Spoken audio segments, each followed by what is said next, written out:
રાજ્યમાં કાયદો અને વ્યવસ્થાની સ્થિતિ કથળી રહી છે, સૌ કોઈ જાણે છે, કારણ કે રોજબરોજ સામે આવતા એ દ્રશ્યો પુરાવા આપે છે કે રાજ્યમાં કાયદો અને વ્યવસ્થા કઈ રીતનું કામ કરી રહ્યા છે।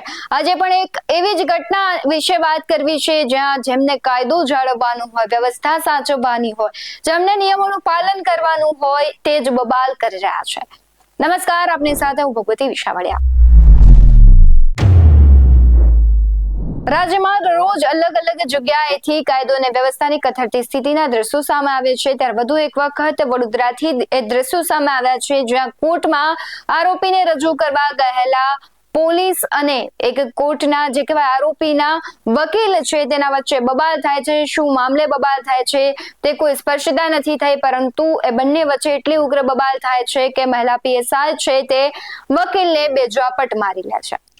ઉગ્ર બોલાચાલી વચ્ચે વકીલ છે તે પોતાનું પક્ષ રાખે છે। શું કરી રહ્યા છે વકીલ, તેના પર નજર કરીએ, અને ખાસ કરીને વકીલ સાથે એક પીઆઈ છે તે પણ પોતાની પ્રતિક્રિયા આપી રહ્યા છે, તે શું કરી રહ્યા છે તેના પર પણ નજર કરીએ। કંટ્રોલ રૂમ તરફથી સંદેશો આવ્યો હતો કે બી કોર્ટમાં એડવોકેટ અને પોલીસ વચ્ચે કંઈક થોડી બોલાચાલી થઈ છે, તો એ અનુસંધાને કોર્ટ રૂમમાં આવી અને જોયો આખો માહોલ। તો જે એડવોકેટ સાહેબ શ્રી છે તો એમને પણ અરજી આપવા માટે તૈયાર થયા અને આપણે અરજી લઈ પણ લીધી છે। હવે એમાં તપાસ કરીશું। તમે કીધું કે બોલાચાલી થઈ છે, પણ આક્ષેપો છે કે લાફો મારવામાં આવે? હા, એટલે એ એવું કહેશે કે સીસીટીવી ફૂટેજમાંથી આપ રેકોર્ડ કબજે કરી શકો છો, તો એ તપાસનો વિષય છે, અમે એમાં પણ જોડાવશું।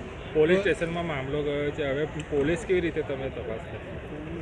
પોલીસ સ્ટેશનમાં મામલો ગયો છે તો તેમનાથી સિનિયર અધિકારી તપાસ કરશે।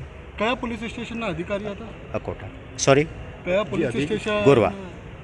અને વકીલનું નામ શું છે? જેમના દ્વારા ફરિયાદી વકીલનું મને અપડેટ નથી, નામ કોણ છે? સમગ્ર મુદ્દે કયા પ્રકારની તટસ્થ તપાસ થશે એ અંગે જાણવું છે।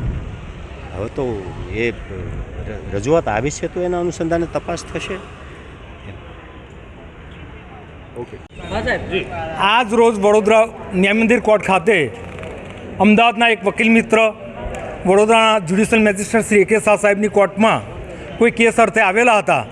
એ દરમિયાન ગોરવાના પોલીસ અધિકારી અને એમના સાથી કર્મીઓએ એ વકીલ પર બિલકુલ બેફામ વર્તન કરીને, બિલકુલ બેહુદું વર્તન કરીને અને લાફામાં લાફી કરી, જે વકીલશ્રી કોર્ટ ડ્રેસમાં હતા, જે જ્યુડિશિયલ ઓફિસર જેમને ગણવામાં આવે છે, એવા વકીલશ્રી પર આવો બેફામ હુમલો કર્યો। આ વડોદરા શહેર જે ગૃહમંત્રી આપણા હર્ષ સંઘવી સાહેબના બિલકુલ પ્રભારી મંત્રી છે અહીંના, અને જે વકીલ જે આપણા ગૃહમંત્રી કાયમ એવું કહે છે કે કાયદામાં રહેશો તો ફાયદામાં રહેશો, તો મારું ગૃહમંત્રી સાહેબને પણ નિવેદન છે, અપીલ છે કે આ પોલીસને શીખવો કે કાયદામાં કેવી રીતે રહેવાય। આ ગુજરાત વડોદરાના વકીલ મંડળમાં નહીં, અમદાવાદના વકીલ પર નહીં, પણ સમગ્ર ગુજરાતના વકીલ આલમ પર આ પોલીસ અધિકારીઓશ્રીએ હુમલો કર્યો છે અને એને સાખી લેવામાં નહીં આવે। બાર કાઉન્સિલના મેમ્બર તરીકે હાલમાં જ બાર કાઉન્સિલને પણ અરજ કરી છે અને સમગ્ર ગુજરાતના વકીલોને આહવાન કે આવતીકાલે આ મારો મેસેજ આપણા માધ્યમથી જ્યાં સુધી પહોંચે ત્યાં સુધી તમામ વકીલોએ આ હુમલાને વખોડી નાખવો જોઈએ અને આ વકીલના સમર્થનમાં અને સમગ્ર ગુજરાતની પોલીસની વિરુદ્ધમાં તાત્કાલિક કાર્યવાહી કરી ઠરાવ કરવો જોઈએ। 26માં મને અહીંયા હાજર કર્યો હતો ને, ત્યારે મારે બહુ ગેરવર્તન મારી યારે કર્યું ને, પર્સનલ સ્પેર પાર્ટ પકડાયા મારા, ને એક બીજો મારો ભાઈ છે ને એના, અને 7 ફેરી ઓલું ફેરાયું હતું, અને બસ એ જ। આજે તો હું અમને હારે હતો, હા હતો, આજે મારો ભાઈ અંદર છે ને, ત્યારે વકીલ સાથે 2 ઝાપટ મારી એમને કીધું તું આથી નીકળી જા, વકીલને કે તારું કામ પૂરું થઈ ગયું। કયા ગુના હેઠળ? આ જ તે મારા મારીનો જ્યારે હતો ને, જાન્યુઆરીમાં બન્યો તો એ જ ગુનામાં। કોણ પીએસઆઈ કોણ હતા? આસોદરા, પીઆઈ આસોદરા મેડમ, કયા police station? Gorwa police station. કેટલા સમય પહેલાની આ ઘટના છે? આ છે જાન્યુઆરીની છે, જાન્યુઆરી 6 કે 3 બન્યો તો બનાવ મારો। શું નામ છે તારું? પરમાર યશ દિલીપભાઈ। દૂર રાખો, હું કહું છું તમને, થોડીક દૂર રાખો।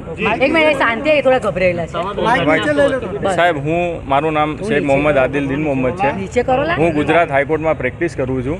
આજે આરોપીને સરેન્ડર કરવા માટે હું આજે બરોડા કોર્ટમાં AK શાહ સાહેબની કોર્ટમાં આવ્યો હતો। તેમાં સરેન્ડર કરવા માટે મારો મુખ્ય હેતુ એ હતો કે પીઆઈ આસુંદરા સાહેબ અને એમના પોલીસ સ્ટાફના માણસો આરોપીને સદંતરે ધાક ધમકીઓ અને પૈસાની માંગણીઓ કરતા હતા।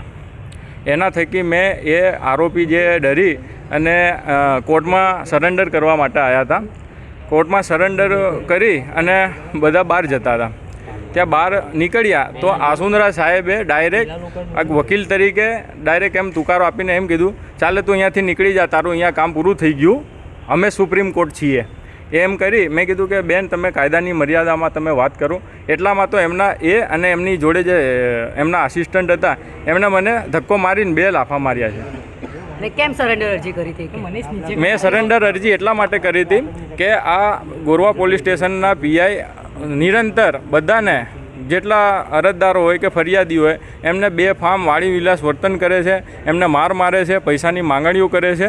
અને અગાઉ 2 વ્યક્તિઓ આજે રજૂ થયા હતા એમને એટલું બધું ગેરવર્તણું કર્યું હતું કે એમના પ્રાઇવેટ પાર્ટ પકડાઈ અને એમને ત્યાં પોલીસ સ્ટેશનમાં ફરાયા હતા.